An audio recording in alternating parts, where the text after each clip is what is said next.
kalikasan. Bilang chair ng Agriculture Climate Change Committee, napakahalaga na ating bigyang halaga ang pagpapatupad ng mga batas ng kalikasan. Yung ating Solid Waste Management Law, yung ating Clean Air Act, yung ating Clean Water Act, ngayon yung ating newly enacted Climate Change Act. These are all very important laws na kailangan bigyan natin ng kahalagahan. Yung paghiwalay-hiwalay ng basura, yung hindi pagtatapon ng mga plastik sa ating mga ilog at esteros at karagatan at lawa, yung hindi pagpuputol ng punong kahoy. Alam natin napakaraming mga trahedya sa kuna ang mga nangyari na sa iba't ibang lugar, kasama na malapit sa inyo, hindi ba?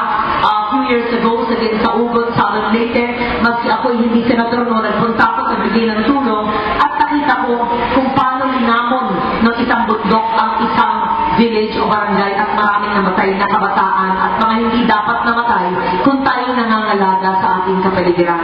Kaya bilang mga kabataan, kayo ang susi para makapagbigay ng leksyon sa mga nakakatanda sa inyo at para na rin sa inyong sariling kinabukasan. Kaya meron ako mga pinibigay na Lauren Reports newsletter about what I'm doing in the Senate at meron din ako sanang binigay na kulang sa tag-araw, isang docudrama in Tagalog. Okay lang sana, narunong kayo mga Tagalog, hindi ba? At ito'y isang docudrama about environmental laws and climate change, and we dramatized it so that it is easily understood and it's made interesting.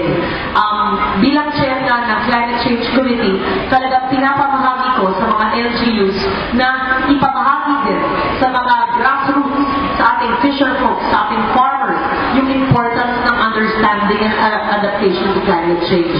Kayong mga kabataan, ang siya magmamana ng ating kapaligiran. Pangalagaan natin dahil wala tayong kinabukasan kung kalbong ating kabundukan. Wala tayong kakainin kung ang ating mga lawa at karagatan ay nalason na. Wala tayong buhay na darating kung wala tayong pagkain na binibigay ng ating mga magsak at mangingisda. Kaya, salamat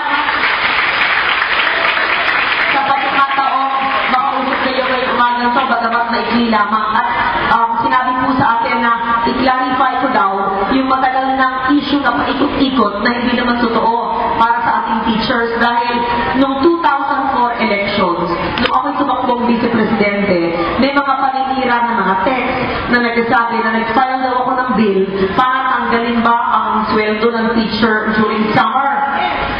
5 years na yon, paikot-ikot, baka sa susunod na taon, ite-text na naman. Number 1, wala akong ganong bill. Pangalawa, sino naman ang tao na matino ang kaisipan na gagawa ng batas para tanggalin ang sweldo ng teacher? Hindi ko po ginagawa yan, maski sino walang gumagawa niyan at wala pong ganyang bill or paano ka lang batas.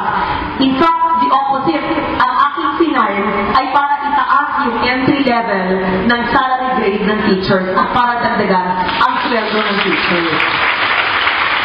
Kaya, nakita ninyo mga kabataan, yung mga paninira sa politika, grabe talaga. Pero masakit sa akin na yung iba, naniniwala, pero I cannot blame also some teachers for believing because hindi naman nila ako nakakausap, hindi nila ako nakikita, kala nila, baka katama. But please bear in mind, no person, no senator, no congressman in his or her right mind will file a bill to lessen the teacher's pay. In fact, dapat dagdagan at bigyan pa ng special benefits, retraining, and ating mga teachers. Not to the bill. So on this occasion, I thank all of you for your very, very warm welcome. Maraming salamat sa inyo. Next time when I come back, I hope it will be longer. Papunta ko ng Baybay Leyte ngayon sa Visayas State University. Maraming salamat.